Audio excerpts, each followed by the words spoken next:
steadfast love of the Lord never ceases.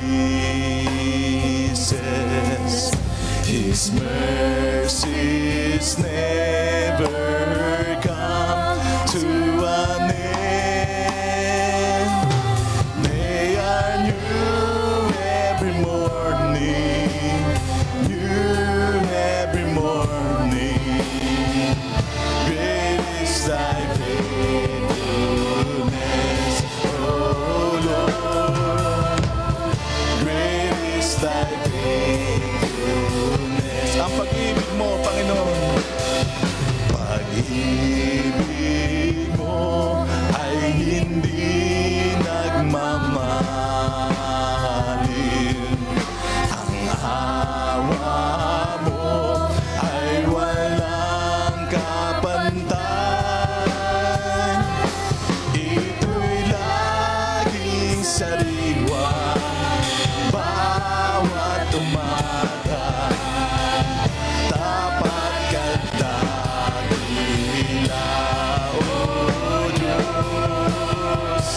Tapat ka dakila. Ang pag-ibig mo, pag-ibig mo ay hindi nagmamahalin. Ang awa mo ay walang kapantay. Ito'y laging sariwa bawat umaga. Tapat ka dakila, O Diyos. Tapat ka dakila. The steadfast love of the Lord. The steadfast love of the Lord never ceases. His mercies never come to an end. They are new every morning, new every morning. Yes, Lord.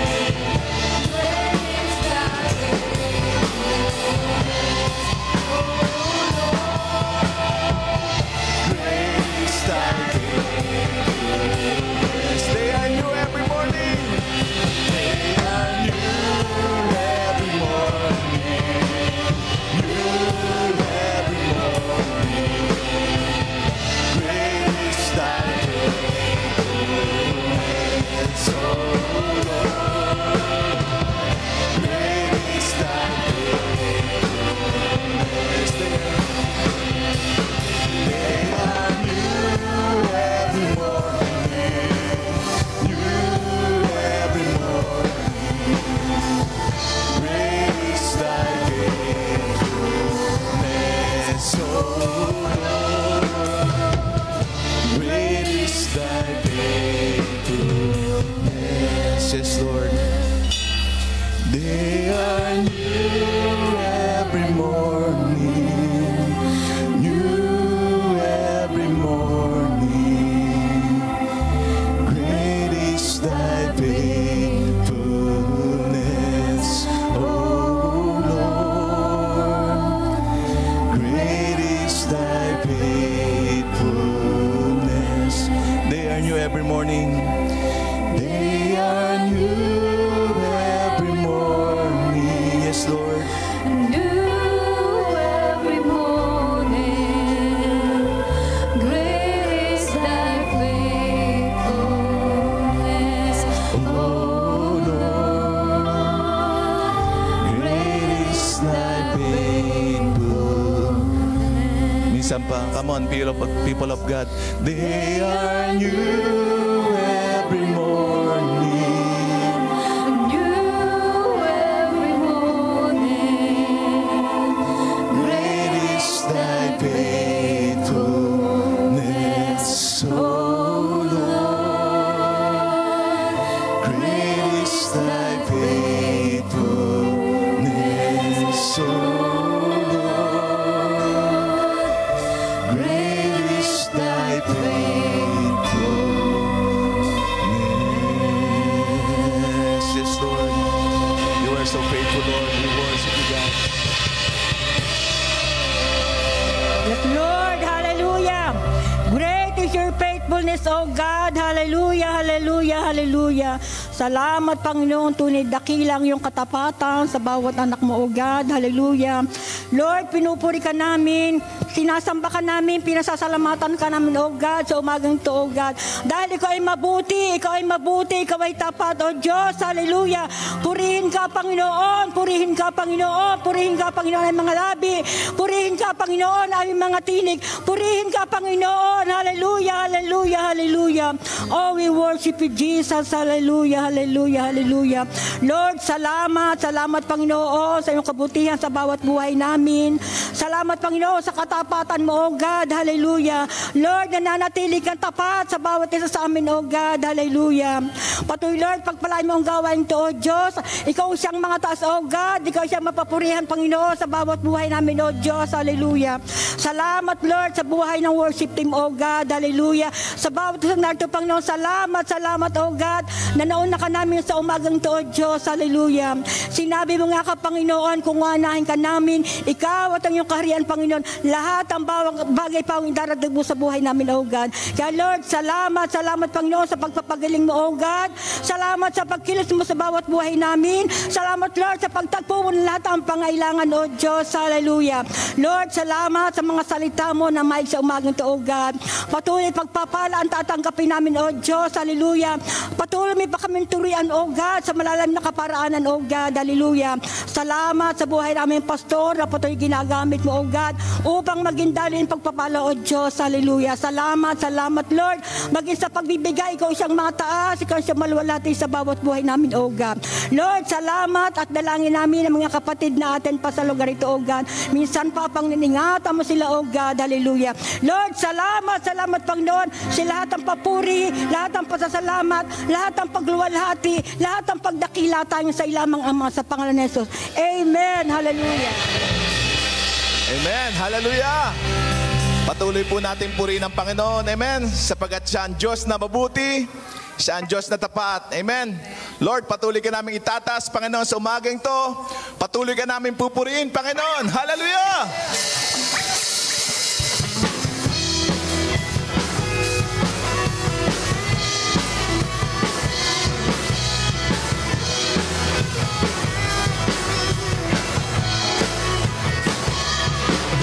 Kataas-taas ang Diyos, kami nagpupuri sa'yo. Kataas-taas ang Diyos, kami sumasamba sa'yo. Karapat-dapat kang tumanggap ng papuri at pasasalamat. Dakila ka, kataas-taas ang Diyos. Kataas-taas ang Diyos, kami nagpupuri sa'yo. Kataas-taas ang Diyos, kami sumasamba sa'yo.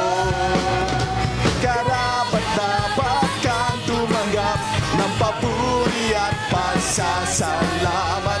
Dakila ka, kataas-taas ang Diyos. Minsan pa. Kataas-taas ang Diyos, kami nagpupuri sa'yo. Kataas-taas ang Diyos, kami sumasamba sa'yo. Karapat-dapat kang tumanggap ng papuri at pasasalamat. Dakila ka, kataas-taas ang Diyos. Yes, Lord! Kataas-taas ang Diyos, kami nagpupuri sa'yo. Kataas-taas ang Diyos, kami sumasamba sa'yo. Karapat-dapat kang tumanggap ng papuri at pasasalamat. Dakila ka, kataas-taas ang Diyos. Dakila ka, kataas-taas ang Diyos. Dakila ka, kataas-taas ang Diyos. Diyos na makapangyarihan, Haring kataas-taasan, sa aking puso ay nananahan. Pagpapalamot, pagsama ay laging nararanasan, kailan may hindi mag-isa. Diyos na makapangyarihan, Haring kataas-taasan, sa aking puso ay nananahan. Pagpapalamot, pagsama ay laging nararanasan, kailan may hindi mag-isa. Pangako mo sa akin, hindi ako iiwan. Sa bawat sandali ay laging sasamahan. Banal na Espiritu, hatid ay kalakasan, upang lahat ng bagay ay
walang imposible sa ating Diyos. Minsan pa, walang imposible. Walang imposible sa ating Diyos. Amen! Kayang Yes, Lord. Kahirap sa tingin mo, kahirap ng buhay, walang imposible sa ating Diyos. Kayang-kaya ni Jesus na ikaw ay pagpalain, higit pa sa iyong inaasam, higit pa sa iyong hinihiling, ibibigay ng Diyos. Pangako niya'y totoo, sobra-sobrang pagpapalay. Tanggapin na, kayang-kaya.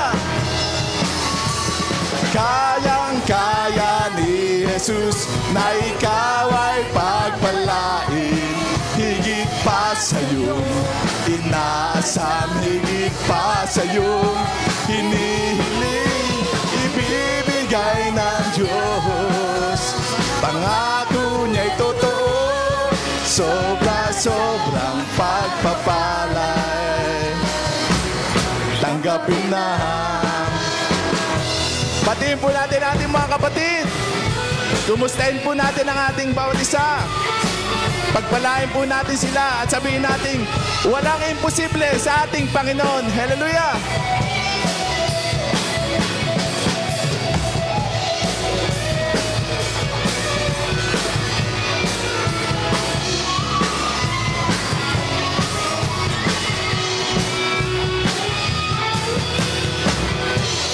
Kaya ni Jesus na ikaw ay pagpalain, higit pa sa iyong inaasam, higit pa sa iyong hinihiling, ibibigay ng Diyos. Pangako niya'y totoo, sobra-sobrang pagpapalay. Tanggapin na, minsan pa, kayang-kaya. Kayang-kaya ni Jesus na ikaw ay pagpalain, higit pa sa iyong inaasam, higit pa sa iyong hinihiling, ibibigay ng Diyos. Pangako niya'y totoo, sobra-sobrang pagpapalay. Tanggapin na. Sobra-sobrang pagpapalay. Tanggapin na. Sobra-sobrang pagpapalay. Tinanggap ko na. Yes, Lord! Hallelujah! Yes, God, we worship you, Lord. Yes, Lord, tunay ngang napakasarap umawit sa iyo, Panginoon.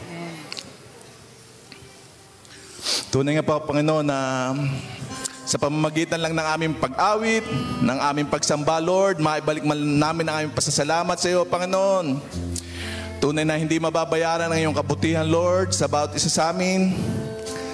Sa pamamagitan lang ng awit ng papuri, Lord, at pagdakila, Panginoon, maibalik namin sa iyo ang pagluwalhati, pagdakila, pasasalamat, Lord, sapagkat ikaw ang Diyos na tapat, Lord. Hindi mo kami iniiwan, hindi mo kami pinababayaan, Lord. Dumadaan man kami sa pagsubok, every test, every trial, Panginoon, lagi ka namin kasama, Lord. For we know that we can do all things through Christ who strengthened us, O God. Lord, salamat, Lord, sa bawat araw ng aming buhay, Panginoon. Hindi mo kami iniiwan, Lord. Dumadaan man sa kaming saan mang uri ng pagsubok, ikaw ang Diyos na lagi nagpuprovide, Panginoon, sa lahat ng aming pangangailangan, Lord. Kaya patuloy ka namin pinupuri, Lord. Patuloy ka namin sinasamba, Lord. Hallelujah.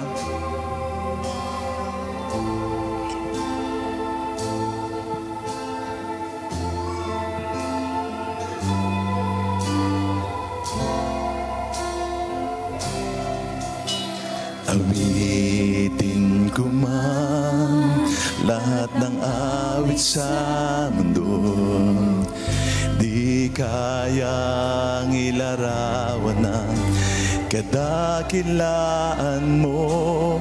Kulang ang lahat ng tula, kulang maging mga salita upang ihayag ang kabutihan mo. Minsan pa po, awitin ko man lahat ng awit sa mundo, di kayang ilarawan ang kadakilaan mo. Kulang ang lahat ng tula, kulang maging mga salita upang ihayag ang kabutihan mo. Wala kang katulad.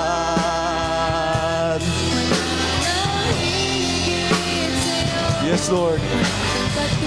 Wala kang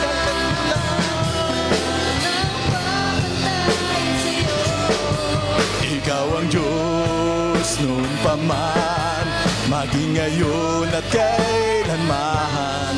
Sa habang panahon, wala kang katulad. Wala kang katulad.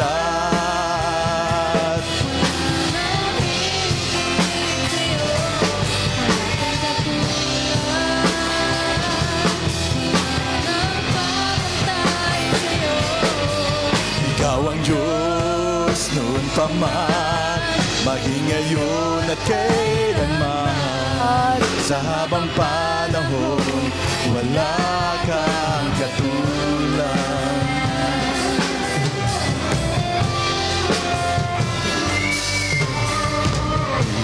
Itin ko man lahat ng awit sa mundo, di kayang ilarawan ang kadakilaan mo.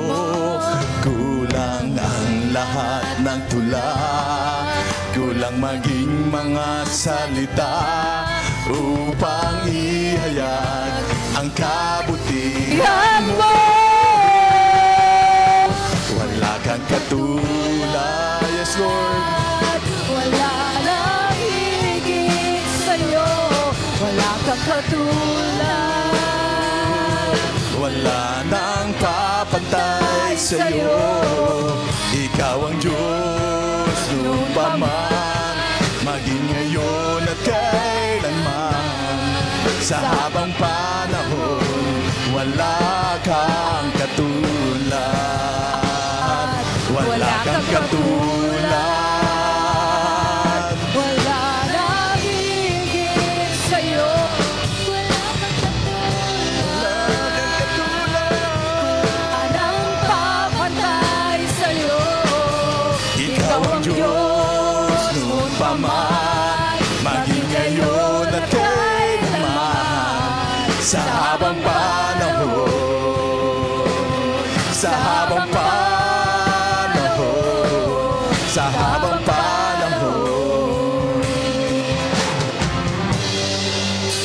wala kang katulad.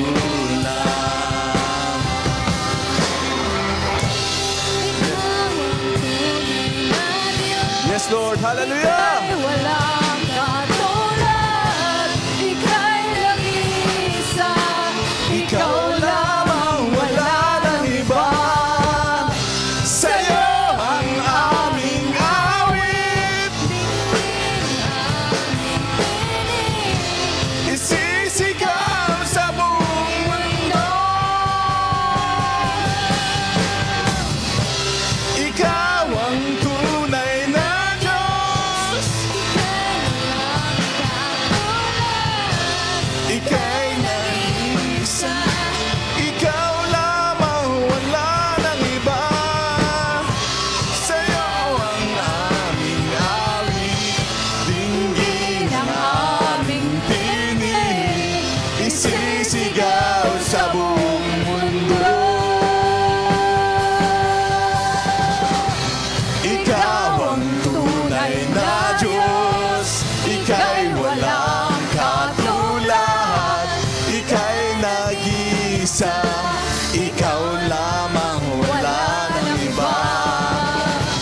sa'yo ang aming awit, dinggin ang aming tinig, isisigaw sa buong mundo.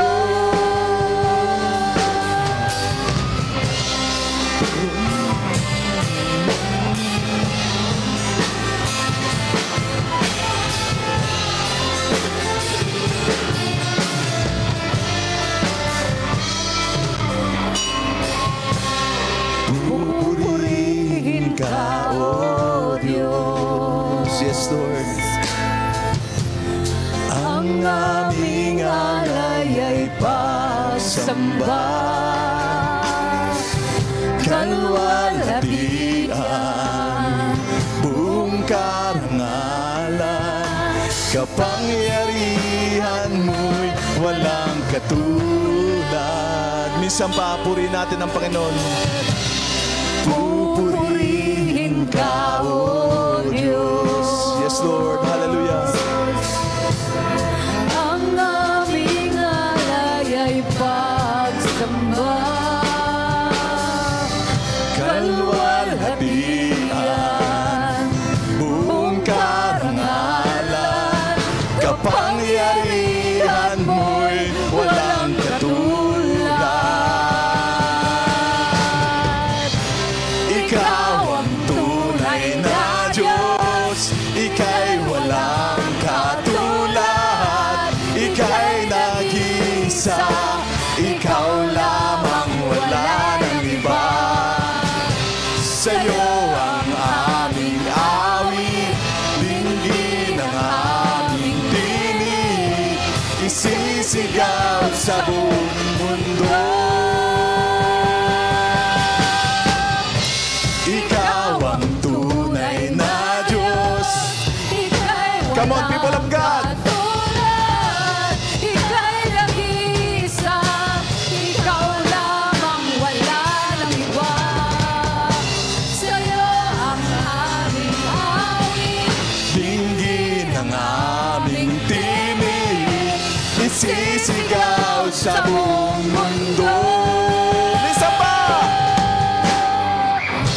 Ikaw ang tunay na Diyos, ika'y walang katulad, ika'y nag-iisa, ikaw lamang, wala nang iba.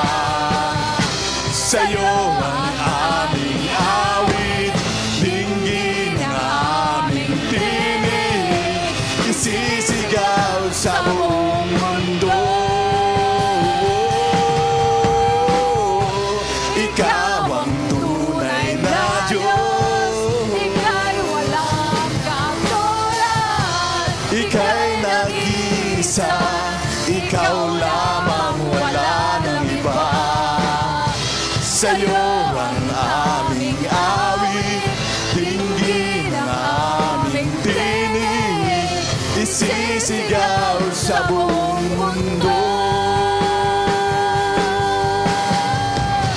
Isisigaw sa buong mundo. Yes, Lord. Hallelujah. Isisigaw sa buong mundo.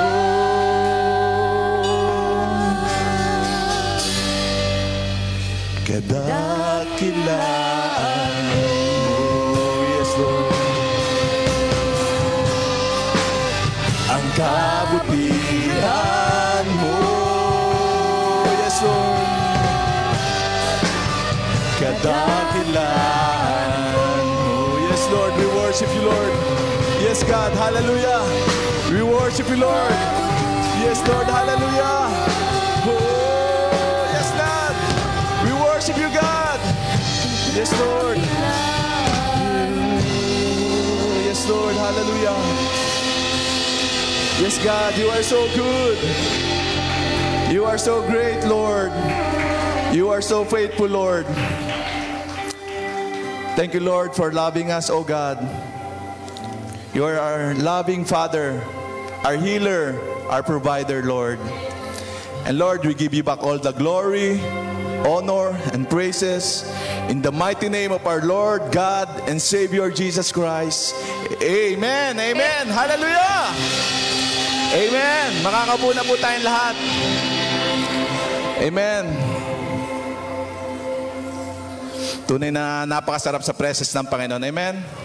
Kahit tayo pinapawisan, kahit na medyo malinsangan, medyo mabanas, pero okay lang yon. Basta para kay Lord. Amen. Kaysa pawisan tayo kung saan-saan, iba na yung pinapawisan dahil nagpupuri tayo sa Panginoon. Amen. At lahat po ba'y pinagpala? Amen. Mahina. Lahat po ba'y pinagpala? Amen. Salamat sa Lord. Sa sandali pong ito, tayo po ay magbibigay sa Panginoon. Amen. Tayo po ay magbigay na may masayang puso na nagmamahal sa Panginoon. Hallelujah! Walang imposible sa ating Diyos.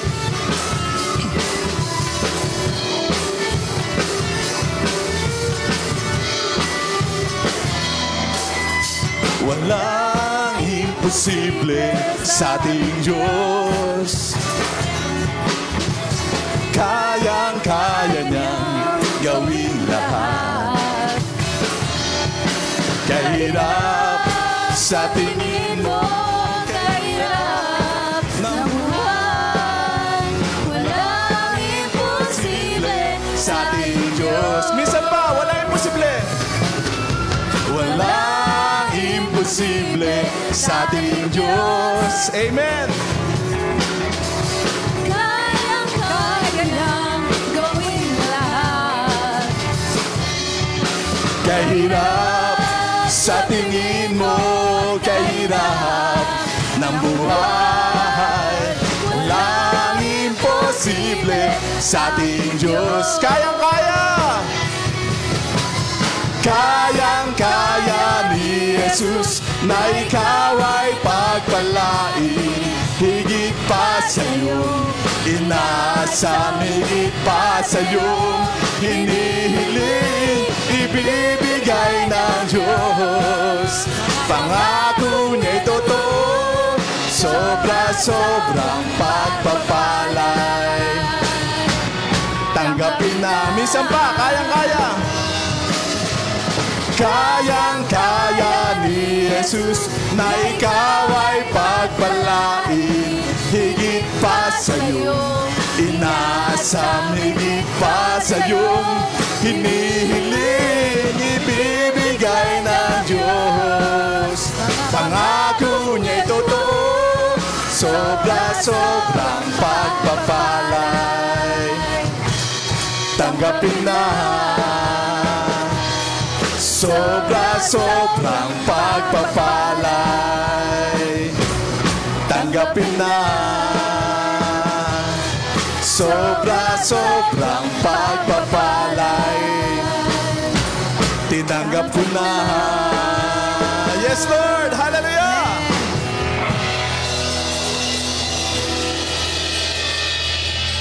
Praise God. Tayo pong lahat ay tumayo. Father God in heaven, oh, we thank you, Jesus, for this morning, oh God, for this wonderful morning that you have given unto us. Thank you, Father, oh God, sa pagbibigayan namin, oh God. Ikaw maluwalhati, Panginoon. Ikaw, Panginoon, ang mataas, oh God. And Lord, bless those who has a cheerful heart, oh God. And Lord God, sa mga may nais magbigay pa, Panginoon, Lord, bless them, oh God. Alam mo ang puso nila, Panginoon. And Lord, we believe that you are the God that provides, Panginoon. Lord, salamat, Panginoon, sa pagpapala mo sa amin, oh God, sa aming mga trabaho, oh God. And Lord, sa mga wala, Panginoon, Lord, salamat, Panginoon, dahil ikaw, Panginoon, ang Diyos na nagbibigay ng lahat-lahat sa amin, oh God. Lord, salamat, Panginoon, hindi kami nagkukulang, oh God, dahil sa iyo, Panginoon. Thank you, Jesus, oh God, at ang mga salaping ito, Panginoon, ay magagamit namin para sa kaluwalhati, Panginoon, na yung mga salita, oh God. To you be all alone the glory, oh God. To you be all alone the praises, oh God. Thank you, Jesus. Thank you, Lord. In Jesus' name we pray. Amen. Amen. Manatili po tayong nakatayo. At tanggapin po natin sa pangalan ng ating Panginoong Hesus, ating minamahal na pastor, Pastor June Cortez. Purihin po ang Panginoon.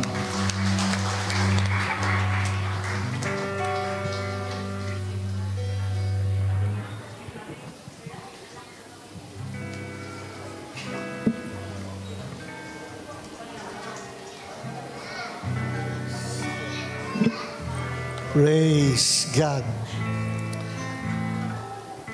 Kapatid, sabihin nyo sa inyo mga katabi, kapatid, sa umagang ito, napakaganda na nakikita ko sa iyo. Nakikita ko sa iyo. Ang iyong mga mata Ang iyong mga mata ay nagsasabi ay nagsasabi mo na ikaw na ikaw ay mukhang mukhang artist. magbabayad ng utang. Hindi. Sabihin nyo, ulit. Kapatid, you are anointed and you are blessed to be a blessing. In Jesus' name, sumagot ka. Sabihin mo, Amen. Sa kabila naman, sabihin mo, kapatid, totoong-totoo, pabata ka ng pabata, palakas ng palakas, payaman ng payaman, at mukha kang artistahin. Amen. Palakpakan natin ang Panginoon. I sing praises. Hallelujah. Let's continue to worship the Lord. Lord, we praise, we adore you. Sapagkat ikaw ay Diyos, we exalt the name of Jesus.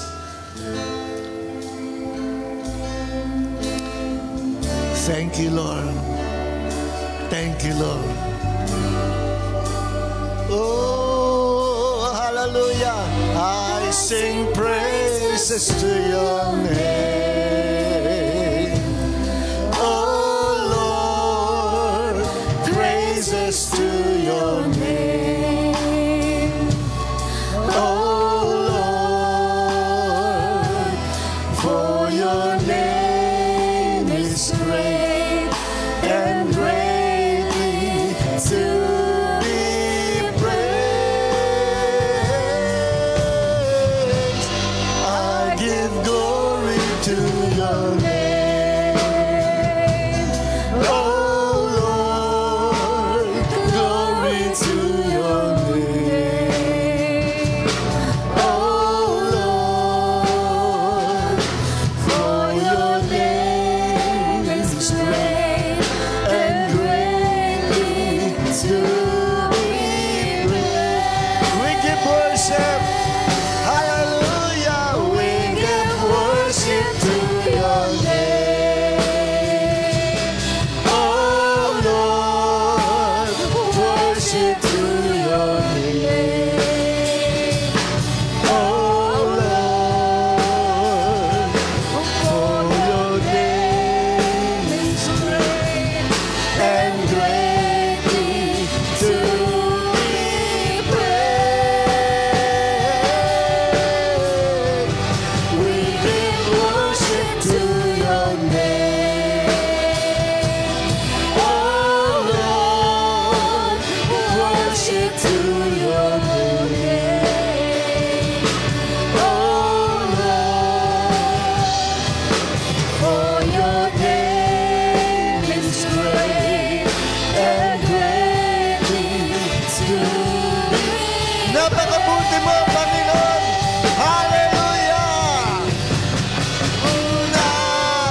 Yeshua HaMashiach. Lord, maraming po salamat. Palakpakan natin ang Panginoon. Glory to your name, Lord Jesus. Panginoon, sa umaging ito, we ask you to anoint us with a fresh anointing of wisdom and revelation para po maintindihan namin ang mga kapahigaan, ang mga karunungan na pinagkakalab mo sa amin. Panginoon, ang salita mo'y buhay sa aming puso. We believe and receive your words. We believe and receive your Rhema word, Panginoon. Marami po salamat. For your word, they are spirit and they are life.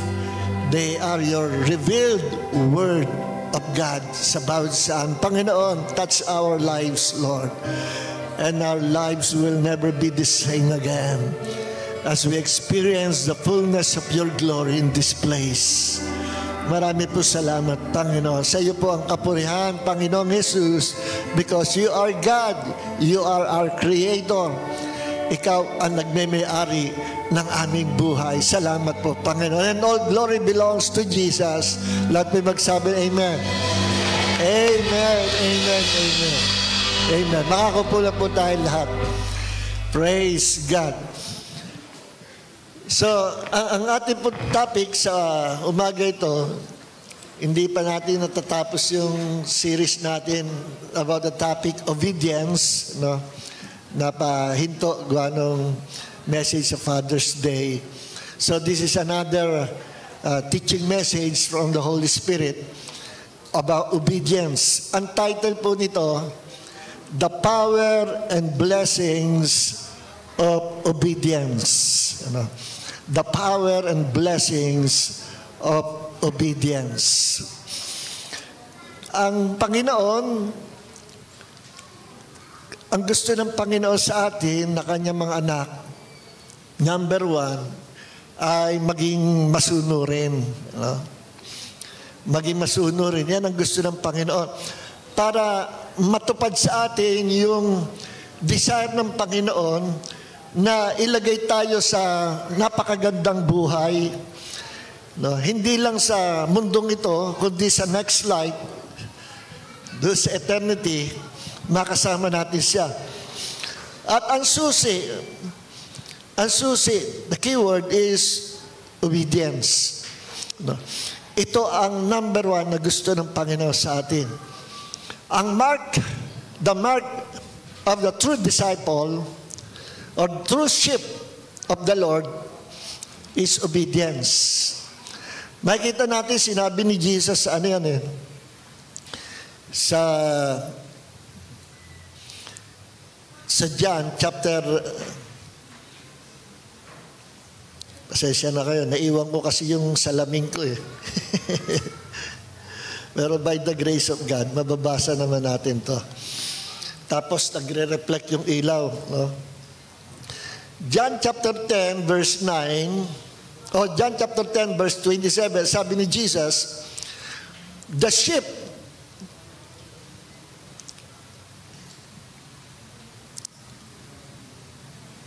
sa amplified to. John chapter 10 verse 27, the sheep that are my own hear and are listening to my voice, and I know them and they follow me. Sa Amplified Bible. So obedience is the mark of a true sheep. Sabi ni Jesus, my sheep hear my voice. No? My sheep hear my voice, and I know them and they follow me. Binanggit yung ang akin tupa ay naririnig ang akin tinig, no? Yung salita narinig, ibig sabihin, patungkol yun sa communication. Kapag ka may sinasabi ang Panginoon, naintindihan ng tunay na tupa. Pag nangusap ang Panginoon, naintindihan ng tunay na tupa. Yung mga wisdom and revelation na inirelease ng Panginoon, nasasagap ng tunay na tupa because they are hearing the voice of the Holy Spirit. My sheep hear my voice, and they follow me. And I know them, and they follow me. So after hearing and understanding the voice of the Holy Spirit, ang susunod na aksyon ng tunay na tupa, sinusunod niya yung instruction, sinusunod niya yung command ng Panginoon. At yun ang mark ng tunay na tupa. Masunurin, sumusunod. No? At yun ang number one na itinuturo sa atin ng Panginoon mula pa nung makakilala tayo sa Kanya. Kasi ito yung susi na magdadala sa atin sa green pastures, magdadala sa atin sa promised land, magdadala sa atin sa gusto ng Diyos na mabuting lugar o mabuting kalagayan na paglalagyan natin. Walang intention ang Diyos sa atin, kundi ang the best na maranasan natin. Minsan nakikinig ako, merong isang sikat na preacher, no? Kasi kinriticize niya si Joyce Meyer doon sa kanyang sinabi. Sabi ni Joyce Meyer, walang ibang gustong gawin ang Panginoon sa atin kundi mapabuti ang ating buhay. Yung pagandahin ng ating buhay, even in this life and in the life to come. Yan ang design ng Panginoon. Ako, kinontra nitong preacher nito. At sikat ito. No? Sabi niya, walang sinabi sa Bible na gusto ng Diyos na mapaganda ang buhay natin. Sabi ko, teka muna, talibusin. Walang plano ang Diyos na bigyan tayo ng magandang kalagayan sa buhay na ito. No? At sa Kanya, ang magandang buhay, yung sa next life. Pero wala daw pinapangako ang Diyos na magandang buhay sa atin sa mundong ito, kundi ang magtiis. No? Sabi ko, patay ako. Kabaligtaran na sinasabi sa Bible. No, hindi siya naniniwala na in this life, sa present life natin, gusto ng Diyos ang the best life. Gusto ng Diyos to bless us, no, to prosper us, to become successful and victorious in this life. Sa kanila, wala daw ganon. No? Sabi ko, ang Diyos ng mga ito, hindi ito ang Diyos hindi ito ang aking Diyos. Hindi ito ang Diyos ng Biblia. Sapagkat ang Diyos ng Biblia, ang gusto niya sa kanyang bayan, sa kanyang mga anak, sa kanyang mga alagad, sa kanyang mga tupa, mapabuti ang kalagayan. No? Good life. From good, then dadalhin tayo sa better life. From better life, dadalhin tayo sa the best life. Ngayon, hindi naman ibig sabihin ng the best life, you will become a millionaire, you will prosper financially. Hindi yun ang tinutukoy doon. No? Ang prosperity, dyan nga nagkaroon ng extreme kaya nabantugan tuloy ang prosperity gospel. But actually, prosperity is 100% in the Bible. Sinasabi yan ng Diyos. Pero ang prosperity, hindi lang yan pampera. No? Ang prosperity ay sa mabuting kalagayan natin. Yung provision ng Diyos, God will meet our needs. Yung provision ng Diyos, God will heal us. Yung provision ng Diyos, God will promote us. Yung provision ng Diyos na sasamahan niya tayo sa lahat ng pakikipagbaka, siya ang ating Panginoon na mangunguna sa labanan at we will always receive victory in every battles of life. Yan ang prosperity. Iaangat ng Panginoon ang ating buhay. At kung tayo payamanin ng Diyos at i-bless financially, praise the Lord. Walang masama sa maraming pera. Ang masama, yung nagiging alipin ka na, controlled ka ng pera. At imbis na ikaw ay mamigay, maging giver, at imbis na gamitin mo sa pagtulong sa mga tao na nangangailangan, ay nandoon ang kasakiman, nandoon ang pagiging makasarili, at wala ka ng satisfaction sa buhay mo at gusto mo dumami ng pera mo, doon ka na nakatingin sa pera. Kung ikay Kristiyano at ganun ang iyong mentality, ang iyong attitude, delikado ka. Maraming nasa hell ng mga Kristiyano, yun ang naging attitude nila nung sila'y nabubuhay pa sa mundo. So, hindi masama ang prosperity, ang success and victory. Hindi masama yan. Yan ang gusto ng Diyos sa atin. Pero kailangan, aantabahin mo sa sarili mo dahil pag ikaw ay pinagpala ng Diyos, wag na ikaw ay bubulagi ng mga blessings na dumating sa iyo. Si Solomon, ang isa sa pinakamatalinong tao noong unang panahon, binigyan siya ng Diyos of wisdom, pinakamayaman din sa kanyang kaharian. Sa paligid, siya ang pinakamayaman. May consider at that time na he was the richest man in the world. At dahil sa lahat nasa kanya na, napabayaan niya ang sarili at sinunod niya yung dictation ng kanyang laman, nag-asawa siya sa mga pagan women, 700 wives and 300 concubines. At yung mga Diyos-Diyos na kanyang ginigiba, winawasak nung siya ay bagong upo bilang hari. Ngayon, nahawa siya doon sa kanyang mga naging asawa, mga pagan women, at siya ay naging mananamba sa Diyos-Diyosan.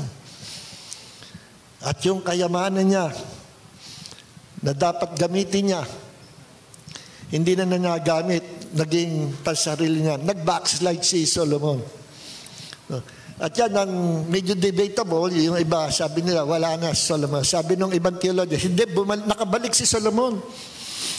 Yung Ecclesiastes siya ang sumulat at kanyang ipinangangaral na pinakamahalaga sa buhay ng tao ay ang paglingkuran ng Panginoon. Habang siya'y bata pa, pili niya maglingkod sa Panginoon. Yes, sabi na Ecclesiastes. So, possible na si Solomon na matanda na bumalik sa Panginoon. Sana nga, kung siya talaga sumulat ng Ecclesiastes. At sana pagdating natin sa heaven, makita natin, nandun din si Solomon, si King Solomon.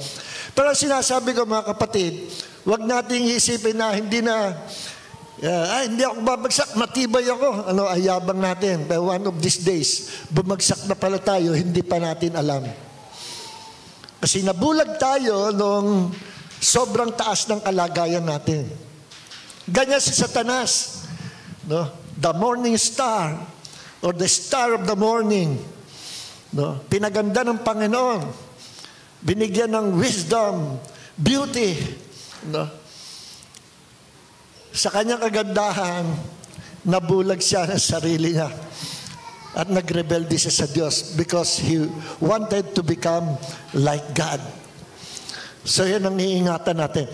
So ang isa sa palatandaan ng tunay na tupa ng Panginoon, siya ay laging sumusunod sa Panginoon. At ang gusto ng Panginoon, ang tupa, dalhin sa green pastures, dalhin sa blessings, sa magandang buhay. Yan ang intensyon ng Panginoon. Nasa Bible ba? Nasa Bible yan. Basahin natin, Sa Jeremiah, chapter 29, verse 11. For I know the plans I have for you, declares the Lord. Plans to prosper you and not to harm you, plans to give you hope and a future. Napakaganda salita ng Panginoon, lalo na dito sa NIV. For I know the plans I have for you, declares the Lord. Plans to prosper you and not to harm you. Plans to give you hope and a future. Sino magsasabi na wala sa Bible na ang gusto ng Diyos ay dalhin tayo sa magandang kalagayan? Yan nga ang desire ng Panginoon, ang plano ng Panginoon. Pero lahat ba tayo ay madadala ng Panginoon sa magandang buhay? Lahat ba tayo ay madadala ng Diyos doon sa ating destiny na gusto ng Panginoon na pagdala sa atin? Hindi lahat tayo. Kasi hindi lahat sa atin, in general, marunong sumunod. Marami nga, nagre-rebelde pa eh.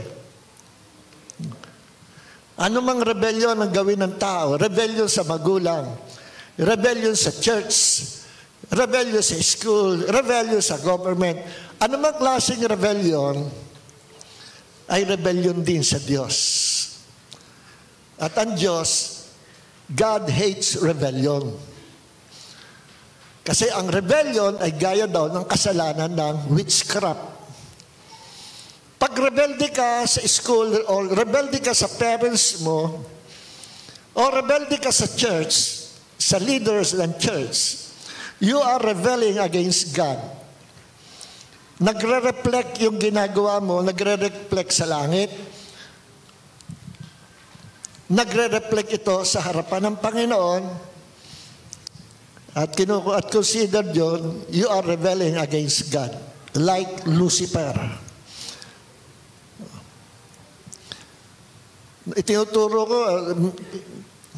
Tinuro ko na, tapos na nga eh.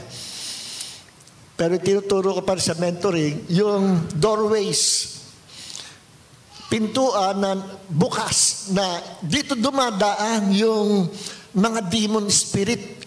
No? Ang mission nila is to kill, to steal, and to destroy. Pag nakakita sila opportunity, may bukas kang pintuan sa buhay mo, papasok sila sa buhay mo, pipinsalain ang buhay mo. Hindi lang ang buhay mo, kundi maging buhay ng iyong pamilya. Yun yung mga tinatawag ko na open door, na tinuturo ko every every Tuesday and Friday. Pero natapos ko na yung series na yun. Nandun yun, sundan niyo sa ating mga video. At isa sa mga doorways or open door para makapasok ang mga demonyo sa buhay ng mananampalataya at ng hindi mananampalataya yung kasalanan ng rebellion. Rebellion. So, ang kabaligtaran ng rebellion ay obeying God, obedience, submission. Kapag ikaw submissive, you are obedient. If you're a submissive person, submissive ka sa authority, submissive ka sa nakakasakop sa iyo, obedient na tao ka, masunurin ka. At kung Kristiyano tayo at masunurin tayo sa dapat sundin, tayo yung tunay na tupa ng Panginoon. Tayo yung tunay na tupa ng Panginoon. So, ang obedience, ito ay mark ng pagiging tunay na tupa ng Panginoon. Yung pagiging masunurin. John chapter 10 verse 7. No? Yung sinabi rito. 27 pala. No? 27. Tapos sinabi ni Jesus, John chapter 10 verse 9, I am the door. If anyone enters in by me, he will save. Teka muna, namatay. I am the door, sabi ni Jesus. If anyone enters in by me, he will be saved and will go in and go out and will find pastures. No? Yung sinabing you will find pastures, blessing yon. Siya daw yung pintuan. So makikita natin, no, si Jesus ay isang pintuan na nabubuksan at ang pinakasusi ay obedience. No? Obedience. No? Si Jesus ang pintuan sa lahat ng pagpapala ng kaharian ng Diyos. Salvation, deliverance, peace, no? Healing, wealth, no? Strength, long life, at higit sa lahat yun yung salvation. Siya yung pintuan. No? Lahat ng kailangan ng tao nasa Kanya. He is the door. At ang key para mabuksan ang pintuan ng Panginoon, siya ang pintuan sa pagpapala, ang key ay obedience. Sabi nga ng Panginoon sa mga Israelites, if you will obey God, the Lord your God, no, God will bless you. And you will eat the good of the lands. Meaning, you will receive the blessings of the lands if you will obey God. Naku, ang daming blessing pinangako ang Diyos sa Israel. At I believe, yung talatang yun, sabi ng Panginoon, ay applicable din sa church. Sa Deuteronomy chapter 28, verse 1 hanggang 14, puro pagpapala, if you will obey me, sabi ng Panginoon, these blessings will come sa inyo, darating sa inyo. But if you will disobey, pagdating doon sa Deuteronomy 28 verse 15 pababa, puro curses naman. Puro curses. So, ang Panginoon, ang pintuan, lahat ay mabubuksan sa atin. Una-una ay salvation. We've been saved because of the Lord Jesus Christ. Siya yung pintuan. Then susunod na yung ibang pagpapala na gustong ibigay sa atin, Panginoon. He is the door. Nung si Adam ay nagrebelde sa Diyos at pinili niya si Satan, ang pintuan ng pagpapala ng Diyos nasarhan sa tao. Nasarhan. But when Jesus came and became a man, ang pintuan na nakasara muling nabuksan. Because Jesus is the door to all the blessings of God's kingdom. Maraming mga Kristiyano ayaw pag-uusapan yung blessing. Masuka-suka sila. At kung aatakihin ka nila talaga sa forum, nangyari sa akin yan. Doon sa territory ng mga Calvinist, napagtulungan ako dyan sa debate sa forum ng Calvinist. Puro Calvinist yun. Pinasok ko, hindi ko alam, ganun pala sila. Nag-post lang ako ng isang post, God wants to bless us. God wants to prosper us and to succeed in this life. Nako, ang daming kumontra. Bakit mo sasabihin gusto ng Diyos sa pagpalain tayo? Bakit mo sasabihin? At doon nagsimula ang napakahabang debate. At na-challenge ako na ipatunayan na ang Bible ay totoo. Inabot ng 3 years na walang nangyari. Puro debates. Puro debate sa forum na yon. Kaya purihin ang Panginoon. Malaki naman natutunan ko doon sa pagtatanggol sa Biblia kung ano sinasabi ng Bible. Ibig sabihin, sabi ko, nagugilalas ako, meron parang mga manampalatayang ganito ang doktrina. They don't believe that God wants to bless us. May nagagalit sila. Sabi ko, iba ang Diyos nitong mga ito. Ang Diyos ng Biblia ka ako, puno ng blessing. Wala, sa Sermon on the Mount nga, Sermon on the Mount ni Jesus, I think Matthew chapter 5, blessed, blessed, and those who are poor in heart, blessed. Walang katapusang sinasabing blessed. Puro blessing yung pinipreach ni Jesus. So ngayon, hindi lang ang obedience ay mark of a true sheep. Kahit sa dami mong alam sa Biblia, nagtapos ka sa Bible school, may doctorate degree ka. Pero pag hindi ka sumusunod sa Panginoon, tagilid ka. Baka hindi ka tunay na tupa ng Panginoon. Kaya nga yung mali at tamang doktrina, may epekto sa tao. May epekto. Pag tama ang doctrine at doctrine sa Bible, yung natatanggap at yung kinakain mo na pagkain spiritual, it will eventually change your life. Your life will never be the same again. At magiging masunurin ka sa Panginoon. Kasi tama yung aral na natatanggap mo. Yung spiritual food ay tama.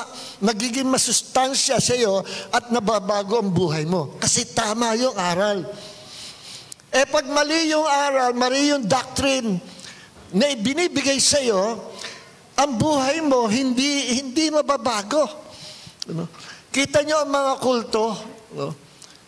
Pag inisa-isa natin, meron silang doctrine. Alam nyo, magagaling sa debate ng mga kulto. Minsan, natatalo pa ang mga Kristiyano. Kaya nga ang burden ko, ituruan ang mga Kristiyano how to defend their faith. Apologetics. Kasi sila tinuturuan how to defend their faith kahit mali. Tapos ang buhay naman nila, walang pagbabago. Wala ring holiness. Very religious lang sila pag tinignan. Pati yung tuturo na, akala mo tamang-tama. Pero makikita nyo yung effect ng doctrine na tinanggap nila, hindi bumago sa buhay nila. Kasi walang power to change their lives because it's not the Word of God. Ibang gospel. So, ngayon, ang obedience, hindi ito alam ng marami, that every time we obey God, we are worshiping God. Every time we obey God, we are worshiping God. Alam mo, nagbasa ka ng Bible, may instruction ng Diyos. Ay, dapat ko palang gawin to. No? Dapat ko palang patawarin yung gumawa ng masama sa akin. Kahit napakasakit. At sabi ng Panginoon, pag hindi ako nagpatawad, hindi rin ako patatawad. Lord, sorry Lord.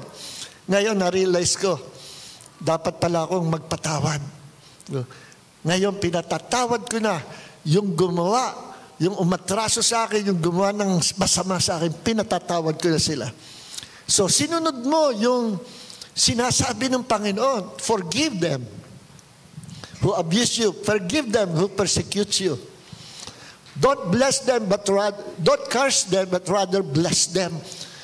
By baligtad, imbis na gantihan ko ng masama ay i-bless ko pa raw. Lord, I'm blessing my enemies. Lord, yung kapitbahay namin na naninira sa akin, dahil nainggit sa akin, ipagluluto ko ng spaghetti. Pero bubudburan ko ng pampatay sa daga. Hindi ganun. Pagluluto ko ng spaghetti at pasasarapin ko at bibigyan ko yung kapitbahay ko. Kahit galit na galit sa akin. So, action yon ng pagsunod sa Panginoon. No? Yung emotion mo, nagsasabi, wag. Yung emotion mo, magalit ka, gantihan mo. No? Pero, sinabi ng salita ng Diyos, ang sinunod mo, yung sinabi ng Diyos, therefore you obey God. And every time we obey God, we are worshiping God. Because obedience is worship. Marami hindi nakakalam niya. Yung i-dedicate mo ang buhay mo sa Panginoon at sundin mo, submissive ka sa Panginoon at sundin mo ang kalooban ng Diyos, kung anong gusto ng Diyos, yun ang pinamumuhay mo, sunod ka lang ng sunod, therefore you are a worshiper of the Lord. Because obedience is worship. Basahin natin sa Bible. Sa Romans chapter 12. Sa Romans chapter 12, verse 1, sa Amplified Bible, alam niyo yung difference ng ordinary English translation? Ano ba yung Amplified Bible?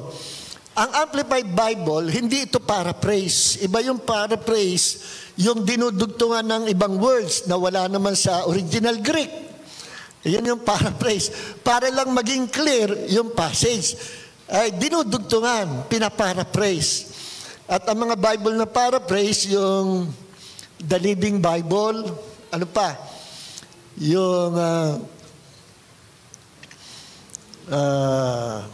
ano nga ba yun? Kalimutan. The Message. Alam niyo yung Bible na The Message? Paraphrase yun.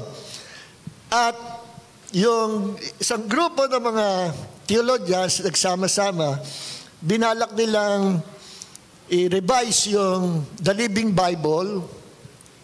I think si Taylor ang sumunod. Isang tao lang yun. Na ang purpose niya, kaya niya pinarapraise ang Word of God. Pag binabasahan niya ng Word of God, yung mga anak niya, hindi maintindihan. So ginagawa niya, pinaparaphrase niya. Kaya until gumawa siya, sinusulat na niya, na paraphrase yung Word of God, ini-expound niya. At naging Bible, yun yung The Living Bible, na sumikat nung araw, panahon ni Billy Graham. Yun ang pinamimigay na Bible. Pero kung kayo ay masugid na tagapag-aral sa salita at gusto nyo malaman talaga kung ano ang laman o revelation sa salita ng Diyos, don't use paraphrase Bible. Use the word-for-word Bible. No? Yan yung pinakamaganda. Yung NASB, King James, New King James, Lex Bible, Web Bible, ESV, no, ano pa? Yun yung mga word for word. At yun namang another Bible ay yung toss for toss. Yung isang passage, ibabagsak sa'yo, bibigay sa'yo na maliwanag. No? Maganda rin may ganung Bible para hindi mo maintindihan sa word for word, punta ka sa toss for toss. Ang example naman toss for toss, yung NIV, Net Bible, napakaganda rin. Ano pa? Yung CEV, no? CEV at marami pang iba. So yun yung iba-iba klase yung Bible, word for word, toss for toss, and paraphrase. Hindi ako masyadong nag-ano sa paraphrase. Kasi yung message doon, yun yung laman ng isip nung nag-translate. Minsan iba, naiiba. So ngayon, sa Amplified, hindi to paraphrase, kundi ine-expound niya yung original meaning from Greek Bible, from Greek language, yung Amplified. Ine-expound niya yung Greek. No? Kaya accepted ng mga Bible scholars, theologians, yung Amplified Bible. No? Medyo may problema yung the Passion Bible. No? Kasi paraphrase na maraming word na inilagay na wala, hindi yun yung sinasabi sa Greek. Malayo sa Greek. Dinugtungan ng dinugtungan. Pag wala kayong alam, hindi kayo nagre-research. Pag basta binasa niyo, tanggap nyo, ito pala yung ibig sabihin. Pero yun yung laman ng isip nung nag-translate. No? Kaya marami, inaatake ng mga Greek scholars, theologians, yung the Passion Bible. Yung the Passion Bible. So, kaya hindi ko rin ginagamit. So ngayon, ito yung sabi sa Amplified.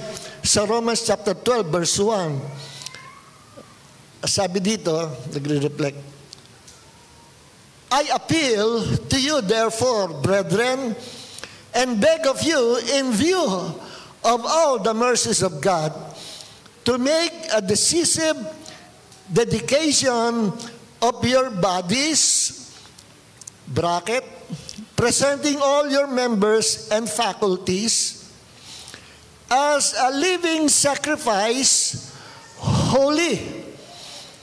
Then close parenthesis from the Greek word holy, meaning devoted, consecrated, and well-pleasing to God.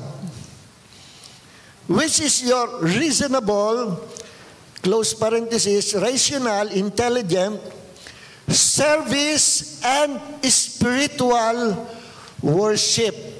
Sa madalit salita, sinasabi dito na I urge you, brethren, mga kapatid, pinapakiusap ko sa inyo, na inyong iharap sa Diyos ang inyong katawan bilang haing buhay, banal, kaaya-aya sa Diyos, na siyang tunay na pagsamba.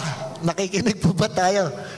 So, ibig sabihin, every time na ang ating sarili, ang ating katawan, ginagamit natin sa kabanalan at sa pagsunod sa Diyos, we are worshiping God. Because obedience is worship. At kung kanino ka sumusunod na Diyos, yun ang iyong Diyos. Kung sino ang sinusunod mo. Kapag ang sinunod mo ay yung utos ng demonyo, utos ng diablo, that means you are already worshiping the devil. Tingnan niyo si Adam and Eve. Sinunod nila yung salita ng diablo. Kaya nawala sila sa Panginoon at naging worshiper of the devil sila, and the whole generations became worshipers of the devil and became children of the devil. Lahat tayo naging children of the devil. At ang ating destiny, lahat tayo ay impyerno. Nakikinig po ba tayo? Then sa awa ng Diyos, bumaba ang Diyos at nagkatawan tao. And His name is, siya nagligtas. Nagbigay ng chance ng mga tao maligtas. At ini-invite niya lahat to come to Him. Come to me, all of you who are tired and heavy laden, and I will give you rest. Because salvation is for all people, for all sinners. Yan ang kinontra ng Calvinism. Sa Calvinism, salvation is exclusive only to those chosen few. Pinili ng Diyos, even before the foundation of the world, may pinili na siya na gusto niyang maligtas. Aba, hindi ganyan ang Diyos. Kultong aral na yan, Ang Diyos na Biblia open sa lahat ng salvation. For Jesus died for the whole world. 2 Corinthians chapter 5, verse 15. Hindi lang tayo ang gusto ng Diyos maligtas, even the whole world. 1 John chapter 2, verse 2, sabi ni Apostle John. Sapagkat ang kagustuhan ng Diyos, lahat ng tao'y maligtas. All people be saved and come to the knowledge of Christ. 1 Timothy chapter 2 verse 4. At yan ang kinontra ng mga Calvinism. Sa kanila, hindi gusto ng Diyos lahat maligtas. Aba, Satanas yan ah. Yan ang lingwahe ni Satanas. No? So, ingat tayo sa aral. No? Ingat tayo sa aral. Kaya nga, pag ang tinanggap mong doctrine mali, at nasa church ka mali, questionable ang salvation mo. Yes. Pag ang aral na natanggap mo'y kulto, questionable ang salvation mo. Kagaya ba, napasama ko doon sa church sa Davao. At ang pastor nagsasabi, I am the way, the truth, and the life. Lahat kayo dumaan sa akin, huwag niyo akong tawanan. Kayo hindi pa nagpaparegister sa akin, hindi kayo maliligtas because I am the way, the truth, and the life, sabi nung pastor na nasa Davao. Imagine, palakpakan ng mga tao, bulag talaga.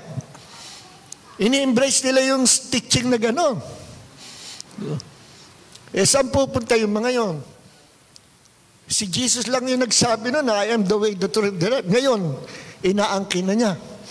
And the whole congregation believed. So kung sa kanya naniniwala at hindi doon kay Jesus, saan pupunta yung mga kaluluwa, yung mga tao niya? Siyempre sa impyerno. Dahil sila'y follower ng tao, hindi follower ni Jesus.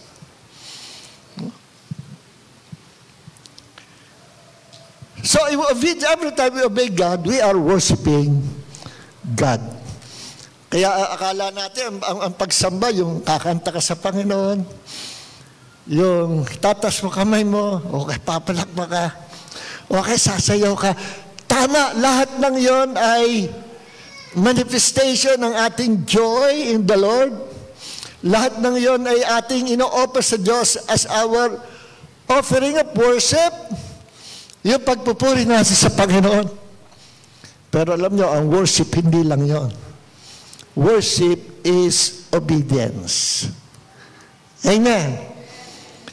When you do the will of God, ginagawa mo yung nasa loob ka ng kalooban ng Diyos, at sinusunod mo ang Panginoon, binigyan ka ng maliit o malaking ministry, at ikaw ay nagfa-function doon sa maliit na ministry o doon sa malaking ministry, whatever.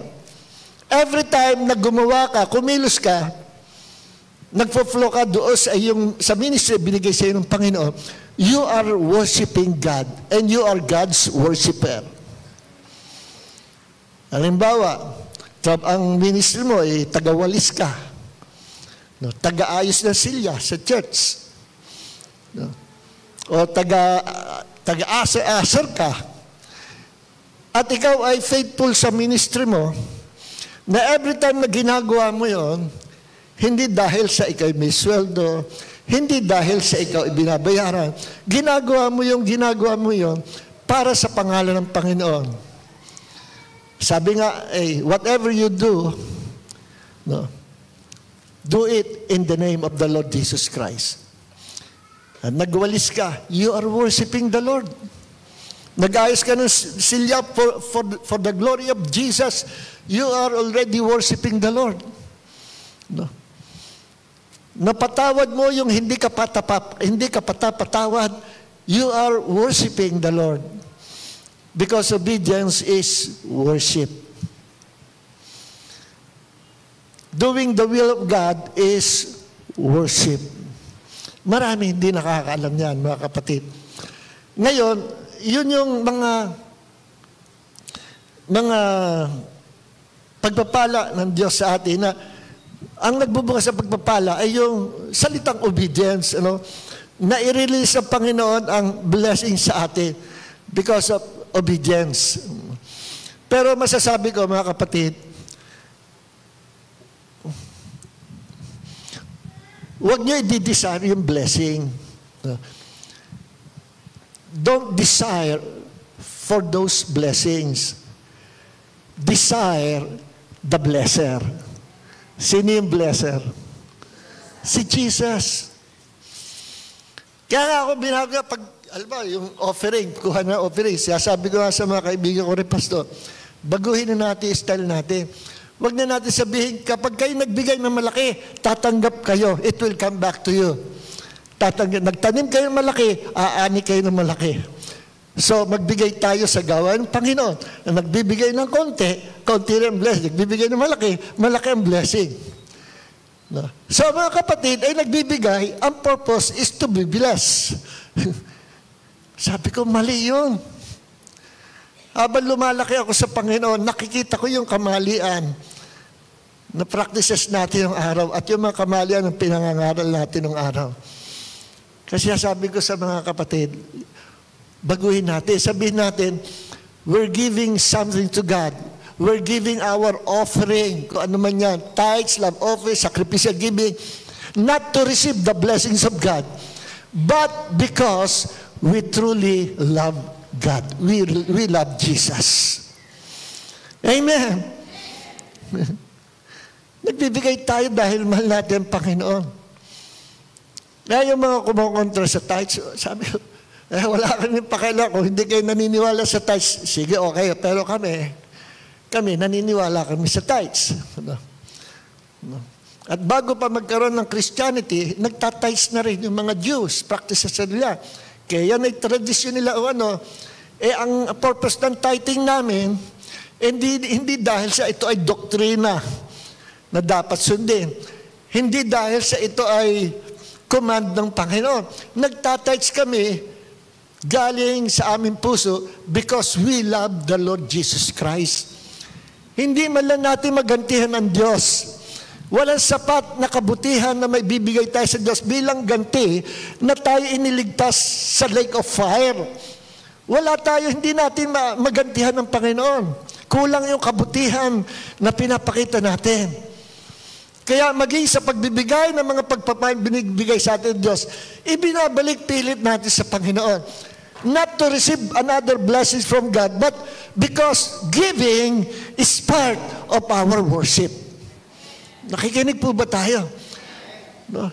Obedience is worship. Giving is worship.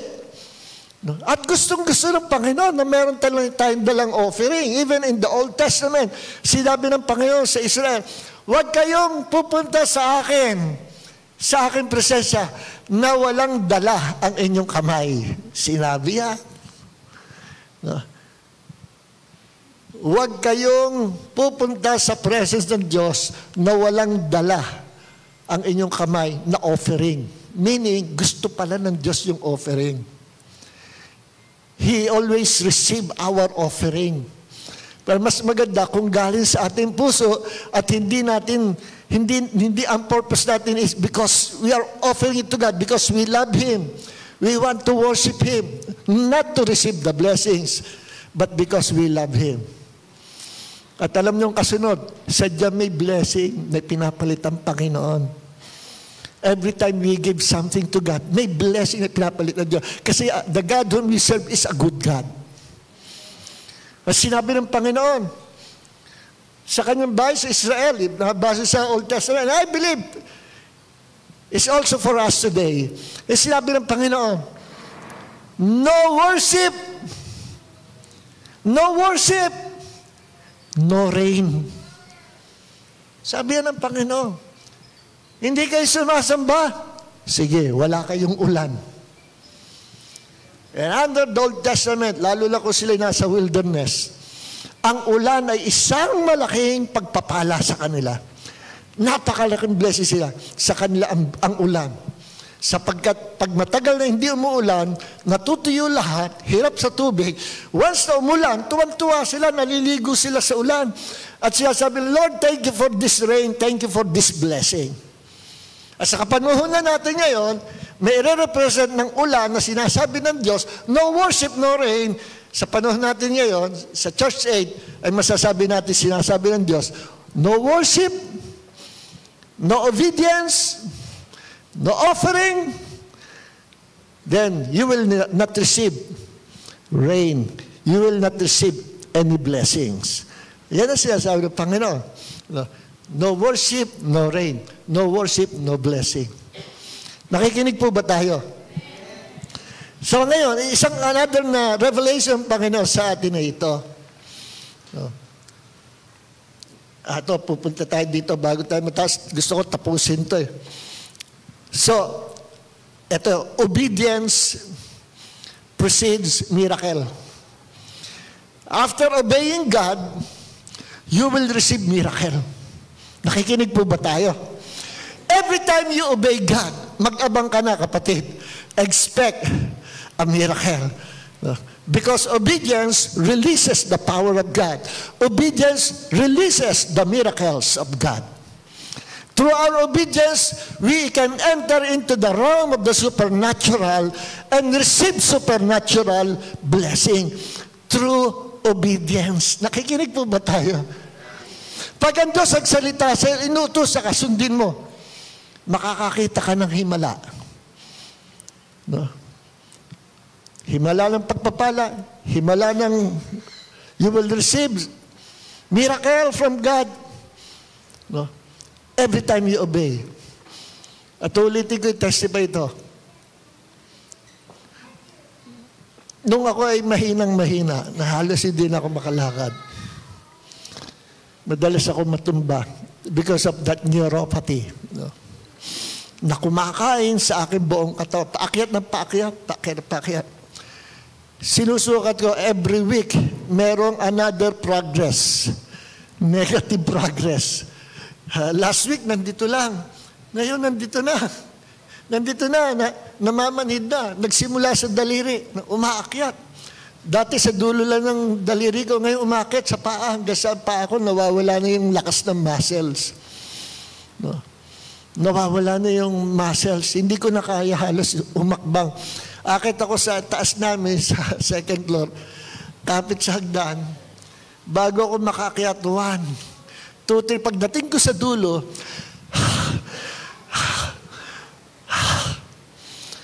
pagpasok ko sa kwarto namin, bagsak ako sa kama.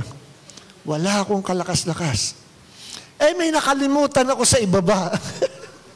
Bababa na naman ako. Sabi ko, teka muna, pahinga muna ako. Maya-maya na lang ako bababa. Tapos sakit na naman ako. Ang hirap pala nung ganun sakit. Isa sa pinakamahirap na sakit. Kaya awang-awa ako kasi ang mga matatanda, may ganun sakit. Once na, alam mo, 90, 80 years old, 90, 100. Meron silang natural na neuropathy sa katawan na kaya bahagya na makalakad, nagpapatid-patid na yung mga nerves sa katawan. Nakakaawa sila. Naramdaman ko yung awa sa mga matatanda. Sabi ko, ganito pala ang mabuhay na ikay matanda-matanda na. Sabi ng doktor ko, at your age, hindi ka dapat nagkikeng, nagtutungkod. Ewan ko, sabi niya, kasi mahiwaga yung sakit mo. High-tech yung sakit mo eh. Sabi ko, Dok, pati yung neurologist ko, hindi nga rin may paliwanag. Ipinasa na ako sa, sa physical therapist eh. Pero bago ako pumunta sa physical therapist, I was already healed by God. I was already healed. Tinuloy ko pa rin yung therapist. At saglit lang ako doon, pinag-graduate na ako. Sabi, malakas na ako kayo eh. Pwede na kayong regular nyo na lang exercise sa bahay. 12 na session dapat, ginawa ng 6, pinutol na. Eh sabi ng Panginoon sa akin, okay, mahina-mahina pa. Yung gripo namin, bagong kabit, yung bumabagsak, sabi ko, papalitan na naman kasi pangit yung base, malambot. Sabi ko, parang ako itong gripo na ito na bagong lagay, bata pa, bumabagsak. Sabi ng Panginoon, talian mong mabuti. Do your best at talian. Sabi, bakit Panginoon? Basta talian mo. Pag ang Diyos nagsalita, minsan may iniutos, minsan hindi mo maintindihan. Ayaw mo na, wag mo na question Diyos. Just obey Him. Then later on, saka mo maintindihan. Para si Abraham.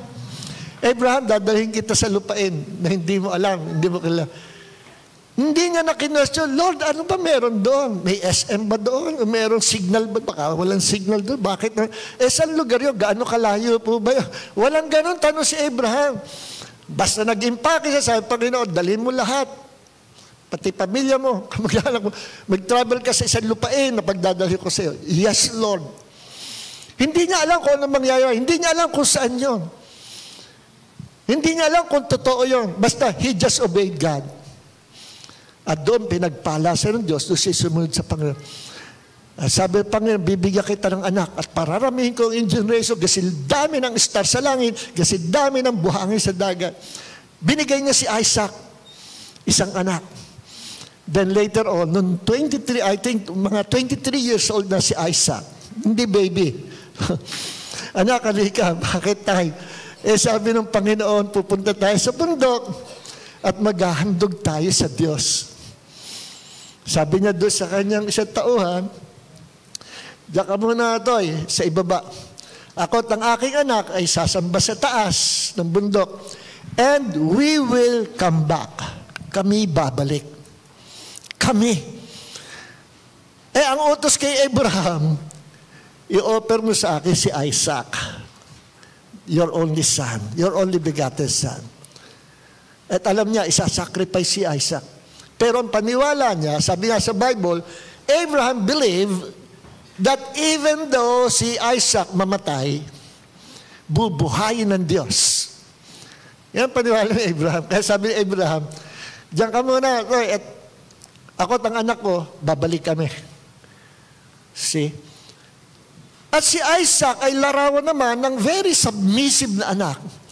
Tayo nung ginagawa niya sa akin. Kung bilang tatay ko, nababaliw na yata, ginagawa po sa anong gagawin? Ako ang ihahandog niyo. Teka muna.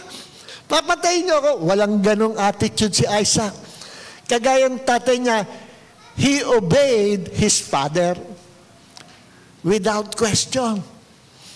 Pareho sila, hindi nila alam ano yung utos ng Panginoon. Hindi nila maintindihan. Later na lang, saka ipapaunawa sa iyo after na sumunod ka. Maraming ginagawa sa atin ng Diyos, hindi mo maintindihan. But the moment you obey God, one step at a time, one command, obey, command, obey, command, obey. Pagdating sa dulo, kaya naman pala. Saka mo maintindihan. Bakit hindi binibigay kagad ng Diyos? Hindi kagad pinapakita yung mangyayari. Because God wants to test our faith. Kikinig po ba tayo? Kahit pangit yung nangyari, continue to obey God. Ang pangit pa rin nangyari, continue to obey God. Ang pangit pa rin nangyari, just continue to obey God. Pagdating sa dulo, saka mo maintindihan. Kaya pala, God wants to teach me how to fight the good fight of faith. At sabi ng Panginoon sa akin, talian mo yung gripo. Tinalian ko.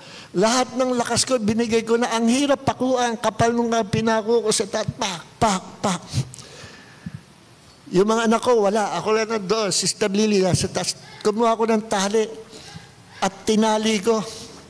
After ko magawa ko yung, ang tibay ng gripo. Tumayo yung gripo. Matatag. Pagod na pagod ako. At sabi ng Holy Spirit, dinig na dinig ko. Kagaya ng gripong yan, I will heal you and I will restore your strength. Ayun pala yun. Totoo ba yun, Lord? Hindi ko sinabi, totoo ba yun, Lord? Sabi ko na lang, Lord, I receive your Rhema word of God. That was a Rhema word of God. Tuwing Tuesday, Friday, tinuturo ko yung difference ng Logos and Rhema. Tingnan nyo na lang sa video natin. Nagrema sa akin yun. And nung nagrema sa akin, sabi ko, Panginoon, ikaw nagpagaling sa akin sa hernia, ikaw nagpagaling sa akin sa tuberculosis. That was several years ago. At noong 2011, pinagaling ako ng Panginoon completely from hernia, supernatural healing, a miracle from God. Kinonfirm pa ng Panginoon. Then, kung paano mo pinagaling noon, yun din ang gagawin mo ngayon. Right now, I received that miracle from you, Lord. Jesus, dineclare ko, Jesus took my sicknesses and carried my diseases. And by your wounds, by the wounds of Jesus, I am healed. Then, the next Rhema word from God, sabi ng Panginoon, Son, wag mo nang inumin yung gamot na binigay ng doktor mo. Why, Lord? Diyan nangyagaling ang neuropathy. Stop. Papalitan mo na lang. Stop. At nung sinunod ko, Panginoon, Lord, yes, Lord, 1 week hindi ko na ininom yung gamot. And 1 week, kiniklaim ko yung healing from the Lord. And within 1 week, at the end of 1 week, nakakalakad na ako ng diretso, walang cane. At ang unang labas ko sa bahay, nung nag-birthday si Pastora Telma, diretso lakad. Nakita niyo ba ako, no? Nakakapaglakad na ako. Bigla. Kaya sabi nung doktor sa physical therapist, sabi niya, ako ang tingin ko dyan sa neuropathy mo, virus lang yan eh. Bakit do? Kasi nagtataka ako, biglang nawala eh. Sabi ko, Doc, within a week biglang nawala. Sa akin, virus yan eh. Sabi ko, iba naman na sabi ng neurologist ko, matagal na raw yan sa katawan ko, nagtatago lang. Then, ngayon, na-expose. Para mga sundalong nakatago, then naglabasan. Magkaiba sila ng view. Ang totoo, kasi, ang Diyos ang nagpagaling. Because I obeyed it. Every time we step the step of faith and obey God, something good is going to happen.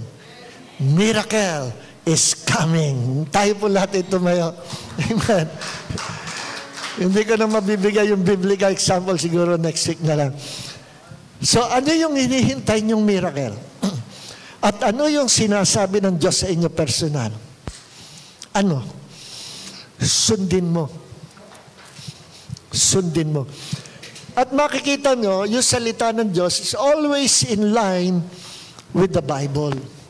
It's always in line with the Bible. At ang tawag doon sa salita ng Panginoon na personal sa'yo is the Rhema Word of God. A specific Word of God in perfect time, in perfect place. At sa panahon ng kailangan mo yon, it's the Word of God na binigay sa'yo. Panghawakan mo. Believe that Word. And faith comes. Faith will come into your heart. Your heart will be filled with faith. And as you activate, as you act by faith, miracles will manifest. Thank you, Jesus. Let's lift our hands to God. Yun ang nangangailangan ng himala sa Panginoon. Lift your hands to God.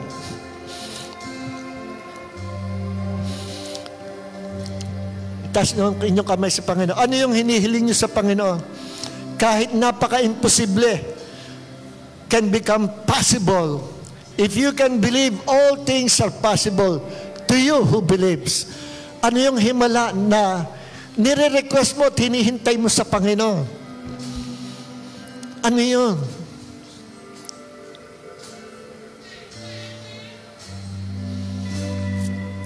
Ngayon, ano yung sinasabi ng Diyos sa iyo? Ano yung command? Ano yung instruction ng Diyos that you must obey? Ano yun? Listen to the voice of the Holy Spirit. Ano sinasabi ng Holy Spirit? Pastor, wala naman ako narinig. Hayaan mo na lang. It's all right.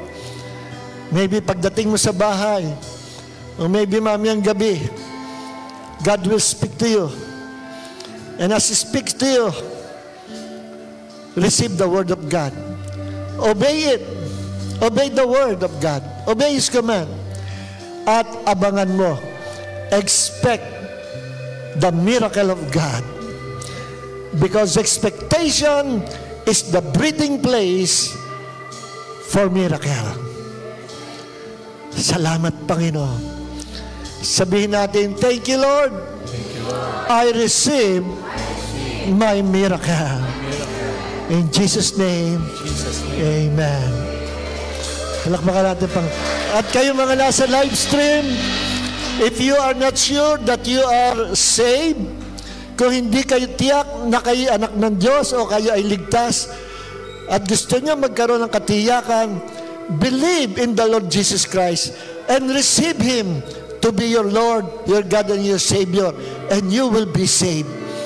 Itaas mo lang kamay mo, kapatid, at manalangin ka ng ganito, sabayan mo ko mula sa iyong puso. Sabihin mo, Panginoong Jesus, ako'y sumasampalataya na Ikaw ay Diyos na nagkatawang tao, namatay para sa akin, upang ako na sumampalataya sa iyo ay mabuhay magpakailanman. Panginoong Jesus, tinatanggap kita bilang aking Diyos, aking Panginoon, at aking tagapagligtas. Simula ngayon, maglilingkod ako sa iyo. Simula ngayon, susundin kita bilang aking pastor, bilang aking Panginoon, aking Diyos, at aking tagapagligtas. Salamat po, Panginoon, sa pagtanggap mo sa akin na isang makasalanan. Ngayon, tinatanggap ko po ang paglilinis na nagmumula sa iyo. Thank you, Lord, for cleansing me by the power of your blood. In Jesus' name, amen. Palakpakan natin, Panginoon. Everybody shout, hallelujah!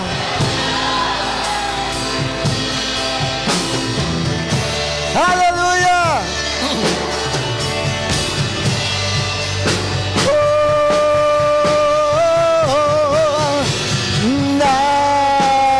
Napakabuti mo, aming Diyos. Come on, say it!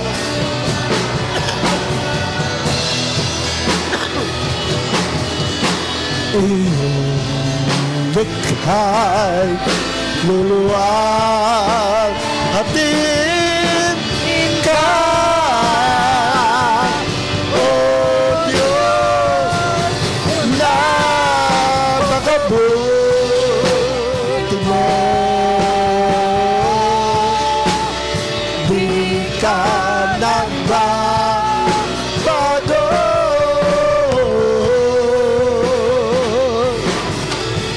Noon iyon, kailan pa man sa buhay ko tapat.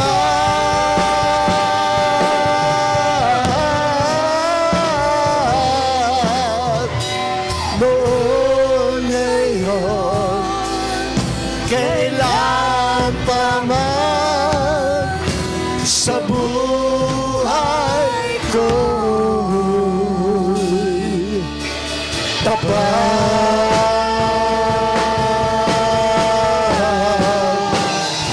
Laging tapat.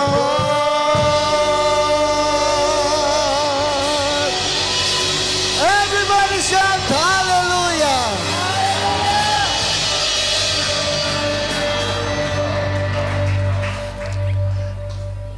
May the grace of Jesus and the love of the Father and the fellowship of the Holy Spirit be with you all.